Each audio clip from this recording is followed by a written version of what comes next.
Hello बच्चों, कैसे हो आप लोग। उम्मीद है आप लोग अच्छे होंगे, स्वस्थ होंगे। तो आज के इस वीडियो में नए चैप्टर का शुरुआत करने वाले हैं, जो कि है दो चर वाले रैखिक समीकरण। ठीक है, अब बहुत ही बेहतरीन और बहुत ही आसान तरीका से इसको समझाने वाले हैं। वीडियो को पूरे ध्यान से लास्ट तक बने रहिएगा। चलिए शुरू करते हैं बिना देरी किए।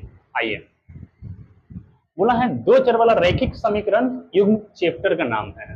ठीक है, उससे पहले चैप्टर को चालू करने से पहले हम क्या समझ लेते हैं। पीछे जो पढ़ के आए हैं बहुपद, और यहाँ पढ़ रहे हैं समीकरण। बहुपद और समीकरण में अंतर क्या है उसको केवल पहले समझ लेते हैं। ठीक है, आइए, यहाँ जो लिखा गया है, इधर लिखे हैं क्या बहुपद और इधर लिखे हैं हम समीकरण। ठीक है, यहाँ हम लिखे हैं कि बहुपद में क्या है 6x प्लस का लिखे हैं 7, और इधर है क्या 3x² प्लस 4x प्लस क्या है 5। इसको बोलेंगे बहुपद।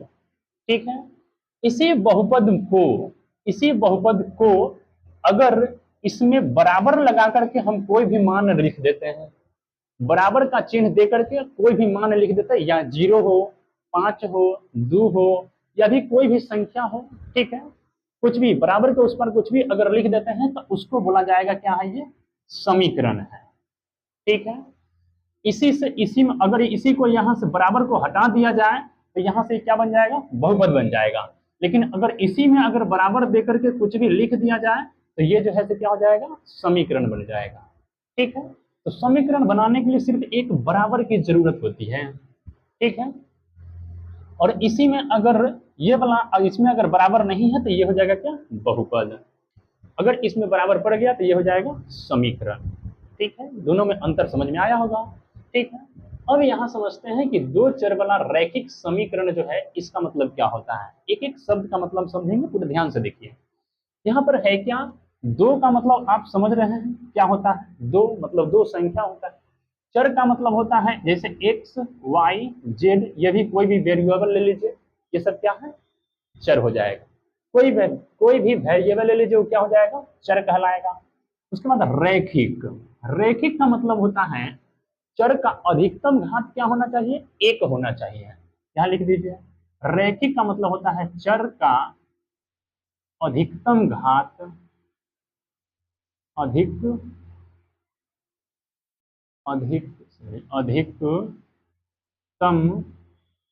घात कितना होना चाहिए, एक होना चाहिए। चर की अधिकतम घात एक होना चाहिए, उसको बोलेंगे रैखिक। समीकरण जिसमें बराबर का चिन्ह लग जाता है समीकरण होता है। युग्म का मतलब होता है दो, मतलब जोड़ा। इसमें हमेशा दो समीकरण आएंगे। ठीक है, दो चर वाले रैखिक समीकरण जो होगा उसमें हमेशा दो समीकरण आएंगे। ठीक है, जैसे यहाँ पर लिखा है 7x प्लस 6x प्लस क्या है 7, उसी तरह से ये वाला आ जाएगा। इस तरह से दो दो समीकरण जो है से एक साथ आएंगे, उसको हमको सोल्यूशन करना पड़ेगा। ठीक है, तो ये इसका मतलब समझ में आया होगा। अब इसको समझते हैं, जो यहाँ पर हम क्या लिखे हैं उसको समझते हैं। रैखिक समीकरण कैसा होता है, द्विघात समीकरण कैसा होता है, त्रिघात समीकरण कैसा होता है, ये सबको समझते हैं। ठीक है, देखिए यहाँ पर हम लिखे हैं क्या कि 2x 3y प्लस का 7z है। इसको हम लिखे हैं त्रिघात रैखिक समीकरण। त्रिघात नहीं, सॉरी, तीन चर वाला रैखिक समीकरण। तीन चर वाला रैखिक समीकरण यहाँ से हम इसको लिखे हैं। पहला क्यों लिखे हैं इसको समझिए। तीन चर वाला रैखिक समीकरण है, तीन, तो इसमें चर तीन चर है, यहाँ x है, y है, z है, इसलिए तीन चर वाला हो गया। रैखिक समीकरण लिखे हैं इसलिए क्योंकि चर की अधिकतम घात क्या होना चाहिए, एक होना चाहिए। तो इसमें भी चर का अधिकतम घात क्या है, एक है। यहाँ भी एक है, यहाँ भी z का घात क्या है, एक ही है। इसलिए हो जाएगा तीन चर वाला रैखिक समीकरण, ये हो जाएगा। ठीक है, दूसरा नंबर में लिखे हैं कि दो चर वाला द्विघात समीकरण। द्विघात समीकरण, द्विघात समीकरण दो चर वाला है तो x और y दो ही चर इसमें है। द्विघात समीकरण है तो द्विघात का मतलब होता है किसी भी चर का अधिकतम घात क्या होना चाहिए, दो होना चाहिए। तो यहाँ पर हम दो चर वाला द्विघात समीकरण। ठीक है, दो चर वाला है तो यहाँ पर आ जाएगा, इसमें क्या है, दो चर दिया गया है, x है और दूसरा क्या है, y है। इसीलिए दो चर वाला द्विघात का मतलब होता है एक किसी भी चर का अधिकतम घात क्या होना चाहिए, दो होना चाहिए। चर की अधिकतम घात अगर दो है तो उसको द्विघात समीकरण बोला जाएगा। तो इसमें चर की अधिकतम घात क्या है, 2 है मेरे भाई, तो यहाँ से ये द्विघात समीकरण हो जाएगा। ठीक है, अगला है कि दो चर वाला रैखिक समीकरण, दो चर वाला रैखिक समीकरण, x की घात क्या है, 1 है, y की घात भी क्या है, 1 है, दो गो चर है तो x और y है। ठीक है, चर की घात 1 है इसलिए इसको रैखिक समीकरण बोलेंगे, दो चर में है तो दो चर वाला रैखिक समीकरण, तो ये हो जाएगा दो चर वाला रैखिक समीकरण। ठीक है, ठीक उसी तरह से यहाँ बोला है दो चर वाला त्रिघात बहुपद, दो चर वाला त्रिघात, दो चर में है x और दूसरा y है, तो ये दो चर में हो जाएगा। उसके बाद बोला है कि त्रिघात मतलब x का अधिकतम घात 3 है इसलिए इसको त्रिघात बहुपद त्रिघात समीकरण बोलेंगे। x का अधिकतम घात क्या है, 3 है इसलिए इसको त्रिघात समीकरण बोला जाएगा। ठीक है, अब यहां से है कि एक चर वाला रैखिक समीकरण, यहां इसमें केवल एक ही चर है, केवल एक ही चर है इसमें, तो इसलिए इसको बोला जाएगा एक चर वाला रैखिक समीकरण। चर का घात भी एक ही है, एक ही चर में है इसलिए एक चर रैखिक का मतलब चर का घात 1 है, मतलब रैखिक समीकरण ये हो जाएगा। ठीक है, ठीक उसी तरह से इसमें y बराबर है 6x प्लस क्या है 5, दो चर वाला रैखिक समीकरण है, इसमें चर कितना है 2 है। ठीक है, रैखिक बोला है तो चर का घात 1 है तो ये हो जाएगा रैखिक समीकरण। इस तरह से ये रैखिक त्रिघात ये सब जो है आपको पहचानने आ गया होगा। ठीक है, समीकरण बहुपद में अंतर समझ में आया होगा, समीकरण क्या है बहुपद क्या होता है ये समझ में आया होगा। ठीक है, अब यहाँ से समझते हैं कि हमको यहाँ पढ़ना क्या, इस पूरे चैप्टर में कौन सा समीकरण को पढ़ना है। ठीक है, तो हमको पढ़ना है दो चर वाला रैखिक समीकरण। आइए, दो चर वाला रैखिक समीकरण इसमें है कौन कौन। ठीक है, ये है तीन चर वाला रैखिक समीकरण तो है लेकिन तीन चर में है, तो हमको तीन चर में नहीं पढ़ना है, दो ही चर में पढ़ना है। दो चर में है लेकिन ये द्विघात है, द्विघात समीकरण नहीं पढ़ना, हमको रैखिक पढ़ना है, इसलिए वो भी नहीं होगा। यहाँ दो चर वाला रैखिक समीकरण है, मतलब ये वाला ये जो है हम हमारे सिलेबस में आएगा। ठीक है, ये त्रिघात समीकरण है तो ये भी नहीं, एक चर में रैखिक है तो ये भी नहीं, क्योंकि हमको दो चर में पढ़ना है। दो चर वाला रैखिक समीकरण तो ये आ जाएगा। ठीक है, तो इस तरह के समीकरण जो भी आएंगे हमको पढ़ना है। ठीक है, इस पूरे चैप्टर में जो है से हमको चार तरीके से जो है से यहाँ से सॉल्व करना होता है। ठीक है, पहला ही प्रश्नावली में आएगा क्या, ग्राफीय विधि से किसी भी समीकरण को हल करने के लिए। ठीक है, तो ग्राफीय विधि से पहला एक्सरसाइज में जो है से ग्राफीय विधि से हल करने के लिए आएगा। ठीक है, उससे पहले एक बात और है कि दो चर वाला रैखिक समीकरण जो होता है उस किस टाइप से होगा, मतलब उसका रूप क्या होता है उसको देख लीजिए। इसका जो रूप होता है ये होता है ax plus by plus c बराबर 0। दो चर वाला रैखिक समीकरण का रूप जो होता है ये इस तरीका से आएगा। ठीक है, अब जो है हम आते हैं इसका अगला प्रश्न, उदाहरण नंबर 1 को देखते हैं उसमें क्या दिया गया है। ठीक है, बाकी आपको यहाँ तक समझ में आया होगा। ठीक है, आते हैं अगला प्रश्न 1 नंबर। ठीक है, आइए उदाहरण नंबर 1 में प्रश्न जो दिया गया है प्रश्न बहुत ही लंबा है इसलिए हम उसको लिखेंगे नहीं, पढ़ देते हैं। आपके सामने बुक है तो आप अपनी बुक में देख लेंगे। ठीक है, आइए, बोला है अखिला अपने गांव के एक मेले में गई। ठीक है, गांव में एक मेला लगा, वहां पर गई, वह एक चरखी की सवारी करना चाहती है। चरखी मतलब क्या होता है, चरखी मतलब एक झूला होता है जो बड़ा सा झूला रहता है जिसको टावर की झूला हम लोग बोलते हैं, वो बहुत बड़ा झूला होता है, उसी को वही झूला झूलने के लिए गई और चरखी की सवारी करना चाहती थी और हुपला खेल खेलना चाहती थी। हुपला खेल क्या होता है, हुपला खेल का मतलब होता है जैसे एक बड़ा सा रिंग दे देगा आपको और सामने जो है सामान बहुत सारा रखा रहता है। ठीक है, तो उस रिंग को क्या करना है, फेंक करके वहां से, और उसमें से सामान को क्या करना है, फंसाना है। जो सामान आपके रिंग के अंदर आ गया वो सामान आपका हो जाता था। ठीक है, तो ये होता है हुपला खेल। जितनी बार उसने चरखी की सवारी की उससे आधी बार उसने हुपला खेल खेला। यदि प्रत्येक बार की सवारी के लिए उसे 3 रुपया तथा हुपला खेल खेलने के लिए 4 रुपया खर्च करने पड़ते तो आप कैसे ज्ञात करेंगे कि उससे कितनी बार चरखी की सवारी की और कितनी बार हुपला खेल खेला, जबकि उसने इसके लिए कुल 20 रुपये खर्च किया। ठीक है, इसको जो है ग्राफीय रूप से बनाना है और इसको बोला है क्या करना है, बीज गणितीय रूप में भी इसको लिखना है। आइए शुरू करते हैं यहाँ से लिखेंगे उदाहरण नंबर क्या है, उदाहरण नंबर 1 है। ठीक है, काम क्या है इसमें, एक लड़की है जिसका नाम है क्या, अखिला। क्या नाम है, अखिला नाम है। ठीक है, अखिला नाम है, जिसमें खेल कितना खेलती है, तो 2 खेल खेलती हैं। एक खेल हो जाता है क्या, चरखी की सवारी करना, चरखी की सवारी। और दूसरा खेल क्या है, हुपला, हुपला खेल खेलती हैं। 2 खेल खेलती हैं, चरखी की सवारी और क्या करता है, हुपला खेल खेलती है। ठीक है, अब इसको बोला है कि एक बार चरखी की सवारी करती है तो उसको कितना रुपया देना पड़ता है, एक बार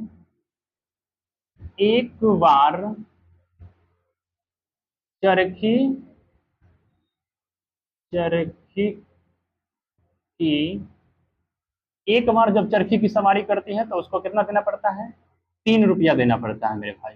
ठीक है, और एक बार जब हुपला खेल खेलता है, एक बार जब हुपला खेल खेलता है, हुपला हुपला खेल खेलता है तो उसके लिए देना पड़ता है कितने, 4 रुपए। ठीक है, तो हम यहाँ से पहले क्या करेंगे ना कि इसको मान लेते हैं कि चरखी की सवारी कितना बार की है, हुपला खेल कितना बार खेली है। ठीक है, आइए शुरू करते हैं। यहां से मान लेते हैं कि माना अखिला अखिला ने एक्स बार चरखी की सवारी की, चरखी की सवारी की, तथा वाई बार हम मान लेते हैं, वाई बार मान लेते हैं क्या की है, वाई बार हुपला खेल खेलती है, हुपला खेल खेला। ठीक है, हुपला खेल खेला। ठीक है यहाँ तक। अब आगे है कि समझिए, 100 बार खेलती है, कितना बार, 100 बार, जबकि एक बार के लिए हमको 3 रुपया लगता है। एक बार हम जब झूला झूलते हैं एक बार से इस बार तक 3 रुपये लगता है, जबकि हम टोटल किए कितना बार, 100 बार किए हैं तो हमको कितना लग जाएगा, एक बार के लिए 3 रुपया लगता है, तो 100 बार किए हैं तो यहाँ हो जाएगा क्या, 3x। ठीक है, उसी तरह से एक बार हुपला खेल खेलती है तो 4 रुपया लगता है। तो एक बार जब हुपला खेल खेलने की एक कितना बार खेली है, टोटल हुपला बार खेल खेली है 4 बार, हुपला खेल टोटल 4 बार खेली है और एक बार खेलने का उसको लगता है 4 रुपया, यानी हो जाएगा ये कितना बार, 4y। ठीक है, अच्छा, और कुल खर्च हम यहाँ नहीं लिखे, कुल खर्च भी उसमें दिया गया है, कुल खर्च दिया गया है क्या है, कुल खर्च उसने कितना की, तब 20 रुपया किया है। ठीक है, मतलब दोनों मिला करके यहाँ पर वो कितना खर्चा किए हैं, 20 रुपये, 20 रुपये जो हो दोनों मिला करके खर्च किए हैं। ठीक है, तो इसको मान लेते हैं यहाँ पर समीकरण 1। ठीक है, अब इसी तरह से एक बार और प्रश्न पढ़ लेते हैं, उसमें क्या बोला, बोला है आगे कि अखिला अपने गांव के एक मेले में गई और वह एक चरखी की सवारी करना चाहती थी और हुपला खेल खेलना चाहती थी। जितनी बार उसने चरखी की सवारी की उससे आधी बार उसने हुपला खेल खेला। जितनी बार चरखी की सवारी की ना, उससे आधी बार कौन खेला, हुपला खेल। मतलब हुपला खेल जितना बार खेली है, हुपला खेल जितना बार खेली है, चरखी की सवारी कितना बार की है, 100 बार। मतलब इसका आधा बार जो है सो हुपला खेल खेली है। ठीक है, इसका आधा बार जो है सो हुपला खेल खेली है। तो ये हो जाएगा यहाँ से समीकरण 2।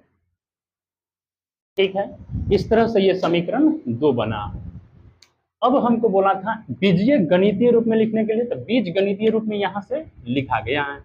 ये इसका हो जाएगा, ये आ जाएगा बीज गणितीय रूप, यही इसका बीज गणितीय रूप हो जाएगा। ठीक है, अब मेरे भाई इसी को अगर ग्राफीय रूप से हल करना है तो इस समीकरण को क्या करना पड़ेगा, यहाँ से x या y का मान रखेंगे। ठीक है, x का मान रखेंगे तो y का निकलेगा इसी समीकरण में, y का मान रखेंगे तो फिर x का निकलेगा।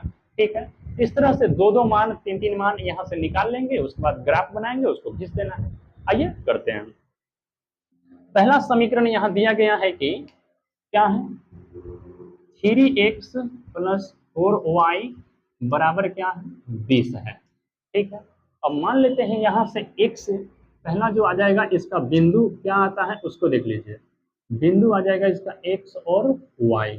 ठीक, पहला वाला मान जो आता है वो x होता है, दूसरा वाला हो जाएगा वो y का मान। मान लीजिए यहाँ पर x बराबर अगर हम 0 ले लेते हैं तो यहाँ आ जाएगा क्या, 3 गुने 0 प्लस 4y बराबर 20, यानी आ जाएगा 0 प्लस 4y बराबर आ जाएगा 20, यानी y बराबर क्या हो जाएगा 20। 4y बराबर 20 कह सकते हैं, या y बराबर 20/4। इससे इसको काटेंगे तो कितने बार में आएगा, 5 बार में। y का मान यहाँ से क्या आ गया, 5, जबकि x का मान हम यहाँ से 0 रखे तो y का मान क्या आया, 5 आ गया। ठीक है, अब इसी तरह से एक बॉक्स यहाँ पर बना लेना है ऐसे करके, और इसमें इसका मान को दर्शा देंगे। इसमें आ जाएगा x, इसमें x का मान 0 रखें तो y का मान 5 आया। एक और मान को रख लेते हैं उसी समीकरण में, 3x + 4y बराबर है 20। इसमें मान लीजिए इस बार क्या करते हैं ना हम, कि यहाँ से इसका रख लेते हैं x का मान 2 रख लेते हैं। ठीक है, x का मान रख लेते हैं 2, तो यहाँ से अगर 6 घटा लेंगे तो नहीं, ये x का मान इस बार रख लेते हैं हम 4। मान लीजिए x बराबर रखते हैं 4। ठीक है, 4 रख लेते हैं, तो यहाँ से क्या आ जाएगा उसको देखिए।